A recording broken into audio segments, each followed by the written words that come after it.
Manipur appropriation bill 37 and 38 के ऊपर मेरे विचार रखने के लिए खड़ा हुआ हूं। महोदय, मैं सबसे पहले मणिपुर का वोट ऑन अकाउंट और मणिपुर का जो एप्रोप्रिएशन बिल आया है उसके ऊपर मैं पहले बात रखूंगा। अगर हम यहीं पे जो मणिपुर के बजट के डॉक्यूमेंट्स दिए गए हैं, सरकार ने जो अपलोड किए हैं, उसी को सिर्फ देख ले हम, बाहर कहा जाता है कि कोई चिंता नहीं, सब चंगासी, सब ठीक है। आपको मैं सिर्फ एक फिगर दिखाना चाहूंगा। मणिपुर एक छोटा राज्य है, वहां पे भी आज जो यहां रूलिंग पार्टी है वही सरकार थी, और उसने जो बजट रखा था, बजट एस्टिमेट था 24-25 का, उसके बाद उसने रिवाइज बजट रखा जो आज के फिगर्स दिख रहे हैं, और बजट और रिवाइज बजट के बीच में सरकार को जो रेवेन्यू रिसिप्ट होनी थी महोदय, 3,34,223 लाख रुपये, द फिगर्स इन लैक्स, 3,34,223 सरकार की रेवेन्यू जो एक्सपेक्टेड थी वो रिवाइज एस्टिमेट में कम करनी पड़ी। माने इतनी बड़ी आवक सरकार की कम हुई, तो आपको इस बात से इस सरकार को चिंता होनी चाहिए कि जब स्टेट की इनकम आपके बजट से रिवाइज बजट में इतनी कम हुई, इसका मतलब यह है कि वहां पे लोगों को बहुत बड़ी दिक्कत है और हम इसको स्वीकार नहीं कर रहे हैं। मैं महोदय जरूर ये कहूंगा, शांत रहे, कि हमें दलगत राजनीति से ऊपर उठना होगा। हमारे पॉलिटिकल इंटरेस्ट को छोड़ के नेशनल इंटरेस्ट को ऊपर रखना होगा।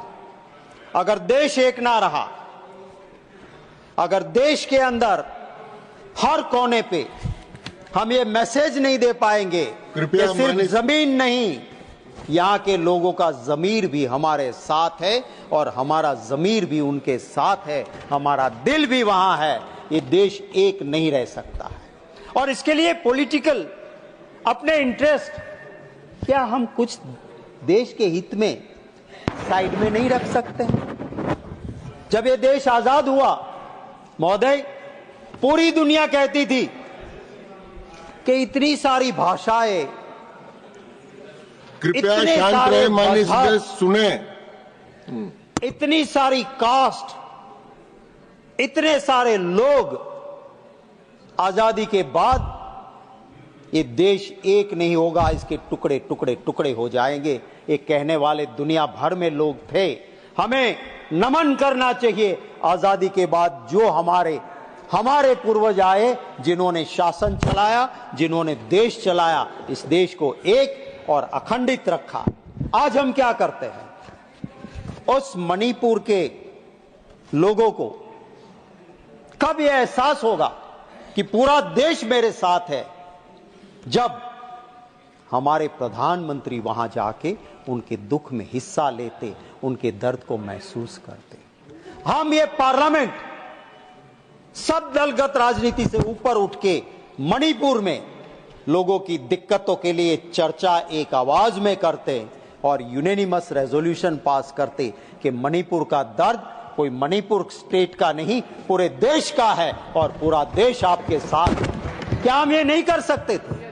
अगर ब्रिटेन की पार्लियामेंट इस पे चर्चा कर सकती है, अगर यूरोप की पार्लियामेंट में ये चर्चाएं हो सकती है, अगर दुनिया के देश इसकी चिंता कर सकते हैं, क्यों हमें चिल्लाना और लड़ना पड़े कि मेरे देश की पार्लियामेंट में मेरे देश के राज्य मणिपुर की चर्चा हमें दो? उसके लिए हमें क्यों लड़ना पड़े? मैं मानता हूं कि हमें इस बात को जरूर सरकार इस बात को उस सिर्फ पॉलिटिकल एस्पेक्ट से नहीं, सही मायने में ले, ये मैं जरूर उम्मीद इस सरकार से करता हूं। सर, हम रोज देखते हैं और इतने महीनों तक जहां दिक्कतें रही, saffron jacket. यस एंड और इसके लिए मणिपुर में जब सैकड़ों जाने गई, हम कहते हैं बेटी बचाओ बेटी पढ़ाओ, वहां उन मां बेटियों की हालत देख अगर पत्थर दिल इंसान भी है तो उसकी रात की नींद हराम हो जाए, उस तरह की परिस्थिति हमने देखी। हमने 60,000 लोग बेघर हो गए, 60,000। आप कल्पना तो कीजिए कि उस राज्य में उन लोगों की हालत क्या होगी। और सर ये ऐसा राज्य है कि जहां पे हम इतनी दिक्कतों के बाद जब राहुल गांधी जी वहां पे न्याय यात्रा लेके निकले, मैं भी गया हुआ था, सैल्यूट करता हूं, नमन करता हूं वहां के लोगों के दिलों को कि वो इतनी दिक्कतों के बाद भी प्यार से वो हमको वहां पे स्वागत करने के लिए खड़े थे। मैं प्रधानमंत्री जी से कहता हूं कि लीडर ऑफ ऑपोजिशन गए, आप भी जाके देखिए।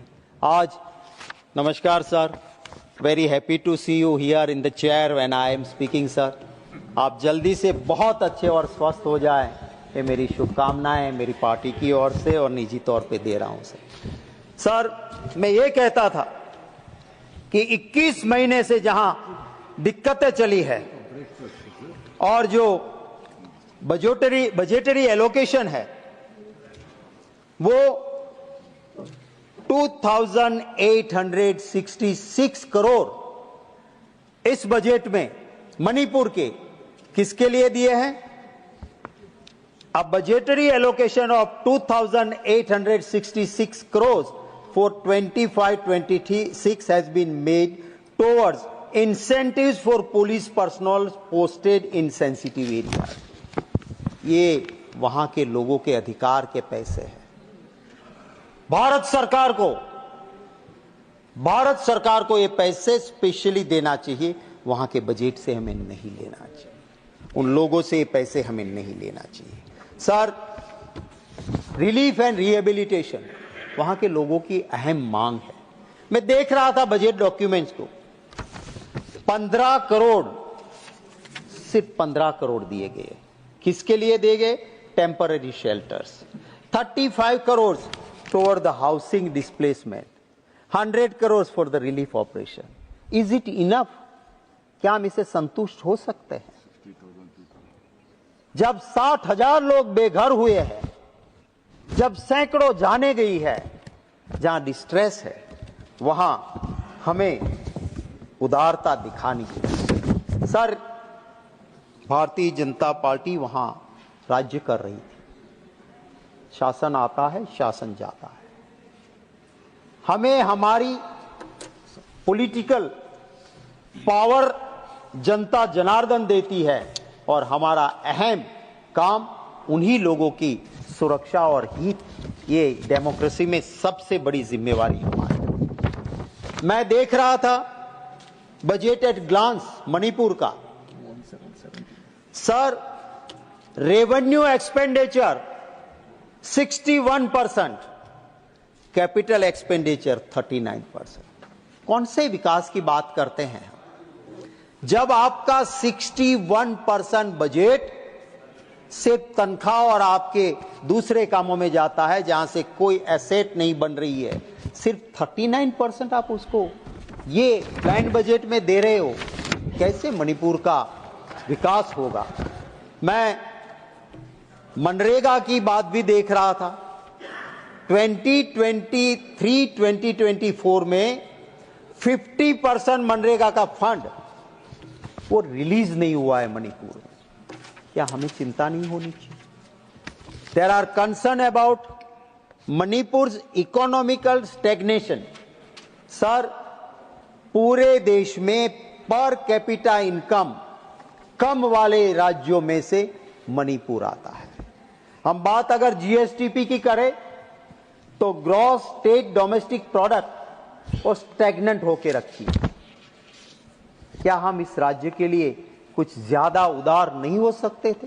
भारत सरकार से हम पैसे हमारी प्रसिद्धि के लिए या इकोनॉमिक मेजर्स ले लें, मंत्रियों के खर्चे में भी थोड़ा कम कर लें, अरे हमारी भी तनख्वाह थोड़ी काट लो, पर मणिपुर के लोगों की चिंता करो। मैं यही कहना चाहता हूं। मैं जरूर इस बात से चिंतित हूं कि जो एलोकेशन हुआ है उसमें अभी मणिपुर में बहुत बड़ा फ्लड आया, और मैं जानता हूं, मैं बिहार का प्रभारी रहा हूं, बिहार में भी फ्लड मैनेजमेंट के लिए जरूरी है, पर जहां चुनाव आता है उस वक्त उस राज्य की तो बड़ी जाहिरात, बड़ी पब्लिसिटी, बड़े एलोकेशन का नाम होता है, फिर मिलता तो नहीं उसी स्टेट को भी। उसी तरह आपने बिहार के लिए 11,500 करोड़ का अनाउंसमेंट बजट में किया, आई होप मिले, पर मणिपुर में जो जरूरत है। एक सेकंड सर, प्रभारी का मतलब जी प्रभारी का मतलब सर पार्टी की ओर से इंचार्ज, पार्टी की। I was incharge for Bihar and that is नहीं, why sir I I wanted no to be clear. कि बिहार को वाटर मैनेजमेंट की बहुत जरूरत है। कुछ एरिया में फ्लड भी आता है। पार्टी के वो सदस्य थे। जी जी, आप भी थे हमारे उसी पार्टी से, तो उसका मैं जानकारी लेने में कोई दिक्कत नहीं है रमेश जी।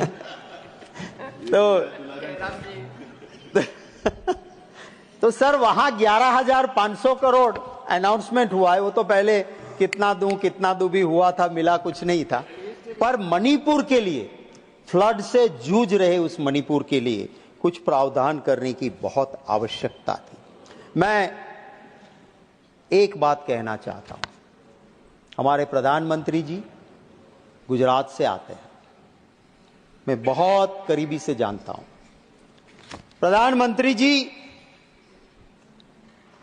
आपके जरिए सभापति महोदय में जरूर उनसे गुजारिश करूंगा कि गांधी जी भी गुजरात से थे।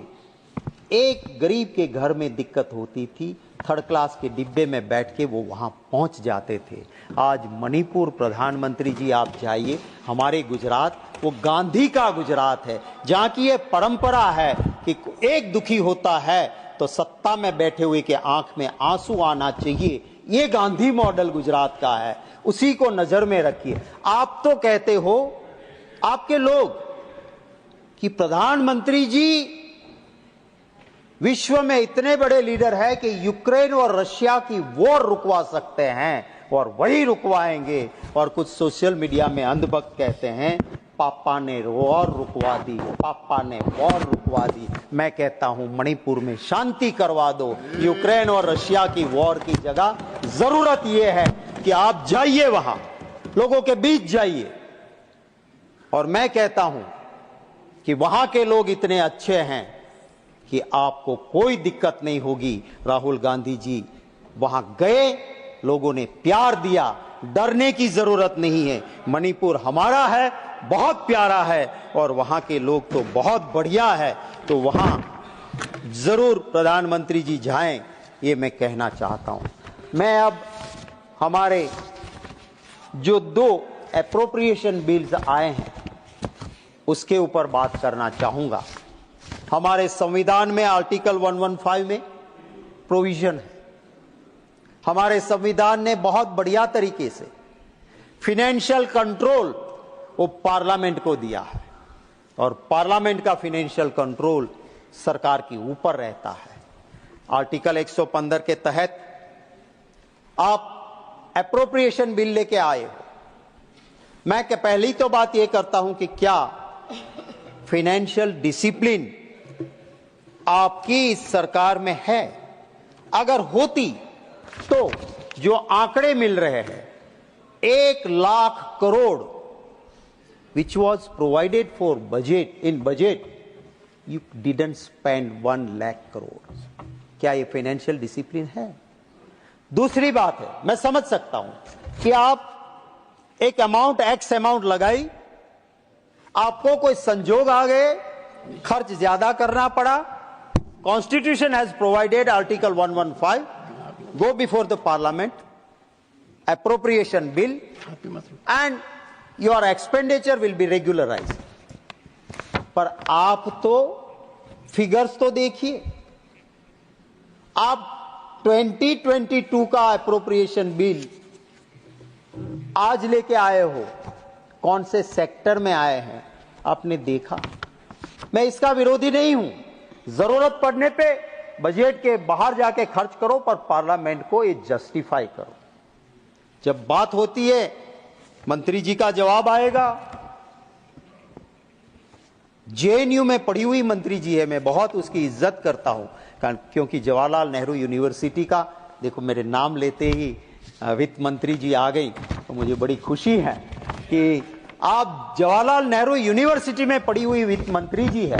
मैं उनसे उम्मीद करता हूं कि पॉलिटिकल ऑब्जर्वेशन नहीं, कुछ चीजें आपको गुस्सा शोभा नहीं देता, आप प्यार से कहे, वो आपके जरिए मैं जरूर मंत्री जी को कहना चाहूंगा। शक्ति सिंह जी, आप I look into this observation. Sorry sir, गुस्से वाली बात अच्छी नहीं है। मैं तो उनसे नहीं उम्मीद नहीं। रखता हूं। The entire nation and with should her be proud. smiling face, the glorious woman we can see है, बहुत अच्छी लगती है। हाँ, हमें तो उनके देख के प्रेरणा मिलती है। कुछ लोग कहते हैं जरूर जेएनयू को गुंडों का अड्डा, ये कर दो, वो कर भी दो, delete कर राष्ट्रद्रोही, पर मैं उस यूनिवर्सिटी की इज्जत करता हूं। तो मैं ये कहना चाहता था कि वित्त मंत्री जी जरूर ये कहेंगे कि संविधान ने तो मुझे तीन बार अप्रोप्रिएशन लाने का अधिकार दिया है, बट सेल्फ रिस्ट्रिक्शन है कि मैं 2 बार ही लेके आती हूं, आप लाइए। पर मैं आपसे ये कहता हूं कि आप जो डिपार्टमेंट आपके पास अप्रोप्रिएशन के लिए एक्स्ट्रा एक्सपेंडिचर करने के बाद आपके पास आते हैं, आप माननीय सभापति जी महोदय जी, आपके जरिए वित्त मंत्री जी को कहना चाहूंगा कि आप उनको थोड़ा कंट्रोल कीजिए या उनके एक्सपेंडिचर को जांच कीजिए। आपके पास आपके अप्रोप्रिएशन बिल में हमारे डिफेंस के एक्स्ट्रा एक्सपेंसेस आए, कोई विरोध नहीं है। डिफेंस में जितना खर्चा करना चाहिए हमारे जवानों के लिए, वो हमारी सुरक्षा में है, जितना खर्चा करना चाहिए करिए। पर वहां हो क्या रहा है, जब कंट्रोलर एंड ऑडिटर जनरल ने देखा कि एक्सपायरी डेट हुआ सामान मेरे उस जवान फौजियों के लिए दिया जा रहा है, और वो जब बात उठती है तो एज ए फिनेंस मिनिस्टर आप उनको थोड़ा टाइट कीजिए कि क्या कर रहे हो आप C&AG का वो ऑडिट पारा तो देखिए कि क्या हो क्या रहा है। जिसको उस हाइट पे, उस ठंड पे रहना है, उनके लिए अगर डीजल नहीं है, उनके लिए केरोसिन नहीं है, और उनको आइस में, स्नो में, बर्फ में चलने के लिए जो जूते हैं वो गलत तरीके के मिल रहे हैं, तो खर्च कितना भी करे पर वो सही जगह जाता है कि नहीं, वो देखा जाए। आयुष्मान की बहुत बात होती है। मैं सभापति महोदय आपके जरिए कहना चाहता हूं कि आयुष्मान की बात होने के बाद जो खर्च होता है, मैं 3 दिन पहले की इसी की एक इंडिविजुअल बात भी जरूर करना चाहूंगा कि अहमदाबाद म्युनिसिपल कॉरपोरेशन की एसवीपी अस्पताल में एक मरीज एडमिट हुआ, कच्छ का था। उसने कहा कि मेरा पांव, एडमिट हुआ तब कहा कि आयुष्मान कार्ड है, कि हां आपको 1 पैसा नहीं लगेगा। एडमिट होता है, उसकी ट्रीटमेंट शुरू होती है, उसको कहता है तुम्हारा पांव काट देना पड़ेगा। वहीं कोई उसको दूसरे डॉक्टर को पेपर्स दिखाते हैं, वो कहते हैं कि लेस सर्कुलेशन ऑफ ब्लड है, स्टेंट लगा दो, सर्कुलेशन होगा, पांव काटने की जरूरत नहीं है। वो कहता है कि मुझे छुट्टी दो साहब अस्पताल से, मुझे नहीं, पांव नहीं कटवाना है। बोले नो, 35,000 भरो। बोले साहब आपने कहा था आयुष्मान कार्ड, तो पांव कटवाओ तो फ्री ट्रीटमेंट, आधी छोड़ के जाना है, 35,000 भरो। मैं पेशेंट के नाम के साथ डिटेल देता हूं, ये आयुष्मान का काम है। ये चल रहा है। इसको मैं वित्त मंत्री जी की मंशा पे कोई डाउट नहीं करता हूं। I was also in a state, I was also a finance minister. We come, when the department comes to us, it's our duty to face the assembly or parliament.